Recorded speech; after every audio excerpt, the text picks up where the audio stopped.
everyone, and welcome back to the channel. You're watching another video from Drew the Theme Park Dude.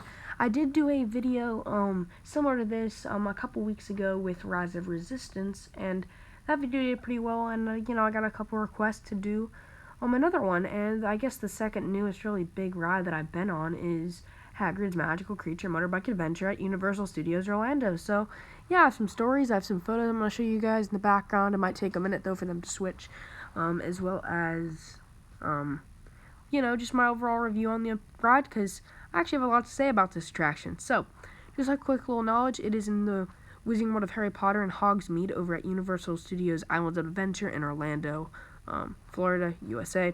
It's the only one of its type.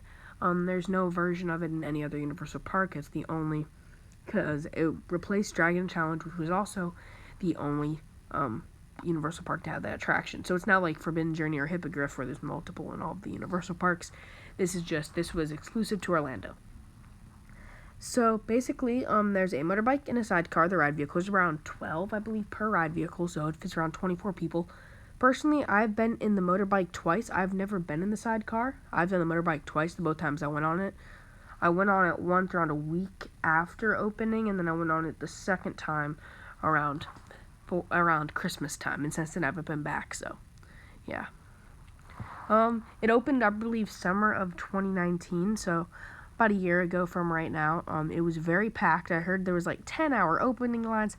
I was like, no way, I'm not. So yeah, I went to Universal, and about I would say the week late, no, it was like 2 days after opening, and the ride shut down as we were in the line, but apparently it hit capacity as we were about to enter like the gates. And one of the workers was really kind, really nice. I'm not gonna say his name or anything, but he was really nice and really kind, and gave us a fast pass to go the next day. We came to Universal since we were pass holders, so we went, and about the week after, which was when I said the first time I went, and we went and read Hagrid's, and it took about an hour, and we were in like the little tunnel section of the queue. The ride broke down. So the ride broke down for about an hour and a half. Then they told us it's back up, so we kept going and going, and right before we were about to enter, it broke down again. And finally, after around 2.5 hours in the fast pass queue, we got off Hagrid. So yeah, that was my first story of the attraction. And the second time, I just waited for like probably 3 hours at night, so because the ride was down all day, and it just opened up like 20 minutes before closing. So we kind of just ran over there because I was checking the Universal app throughout the day to make sure, hey, is it going to open up or not? And we went in. Now, the queue is pretty good. The theming, the castle is really cool. The creature cages are really neat. But besides that, there's this cool room at like the big room at the very end, like where like you see like a dragon, like motorbikes fly over you, which is really cool. They're like so it's like a shadow, but like you hear them and like you can see like the shadow. It's really cool. Then you enter the ride. It's a kind of like Ride Rocket. The ride never stops. It always is going on a loop, except it slows down obviously when you're in the station. You get in, you take a right corner, like you kind of like swing around, and then you hit your first launch. I believe there's 7 launches on the coaster. You go through the forest, then you enter Hagrid's hut for about maybe like 10 seconds. I really wish they slowed you down a little bit more for it, because you can't really see Hagrid's, and it's a really cool animatronic. And then like the Bast-Belled Screw like poof stuff at you, and then you launch again, and then you do 2, and then your third launch as you head up this huge pillar while passing Fluffy the 3-headed dog, as well as the Sphinx's Blue, as well as the car from the flying car. And then you go up, then you drop back, and you hit a backwards launch, which is your 4th launch. You do a couple stuff backwards, then you enter this cave. This was where it got really cool. So you go in, like, beware of the, what was it called again? Devil's Snare. You go in, you back up, you can see, like, these horse people. It's really cool. It's like this big show scene inside. Then they're like, they say something, I forgot what it was, and then, like, they say 3, 2, 1, and then you poof, and then you fall, like, it's the drop track. The drop track is not that bad. I thought it was going to be really bad, because I'm not a huge fan of loopy coasters, but I still do them, but I'm not a huge fan of them. So I was kind of nervous, but turned out it wasn't that bad. And then you do launch again, which is your 5th launch, and then you hit your 6th and 7th launch as well, going through the castle. And that's my favorite part, because that's the long part of the coaster. right after you exit that room, you launch and you do a lot of stuff.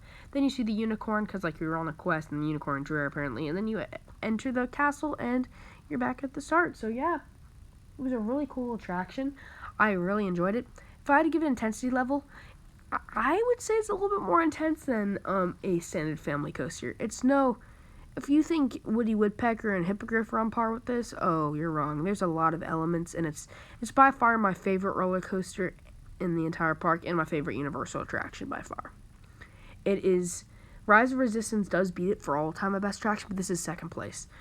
Like, I wouldn't say it's my favorite thrill coaster, because it's not really that thrilling, but it's my favorite for storytelling, as well as, you know, just the overall immersion and experience of a coaster, because it's a story coaster, so you can't really compare it to, like, Intimidator 305 at King's Dominion, because that's more of a thrill coaster, which is my favorite coaster of all time.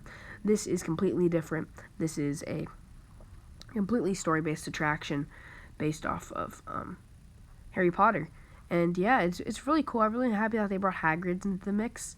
I saw the opening day props. They still had them out like a week later. This image was taken when I went back the second time during Christmas. Well, I mean the image from the thumbnail. The other images you guys are seeing are images that I took while in the queue. I know there's not a lot of them, so you guys might be staring at the same one for a little bit of time, especially the first one. So sorry about that, guys. But yeah, that's just my full-on review. If I had to give it a 1 out of 5, I'd give it a 5.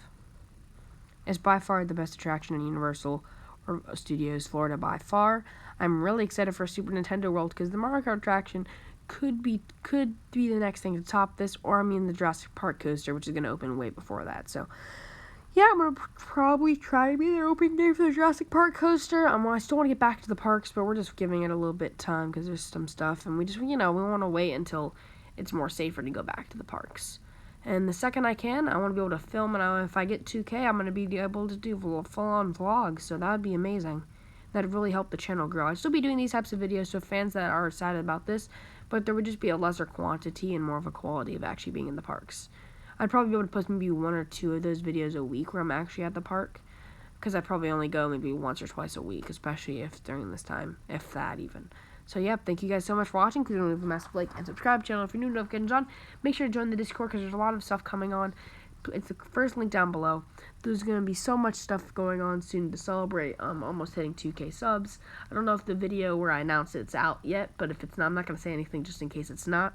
So yeah, I'm really excited for this, just to be able to get back on this attraction, and it's definitely a must if you're there. Even if you're scared of roller coasters, do it. It's not that bad. The launches can be a little, and the drop track can be a little scary, but in my opinion, the worst part is that spike, which isn't that bad at all. So you guys should all be fine, But yeah, thank you guys so much for watching, and have a great day, everyone. See ya. Bye.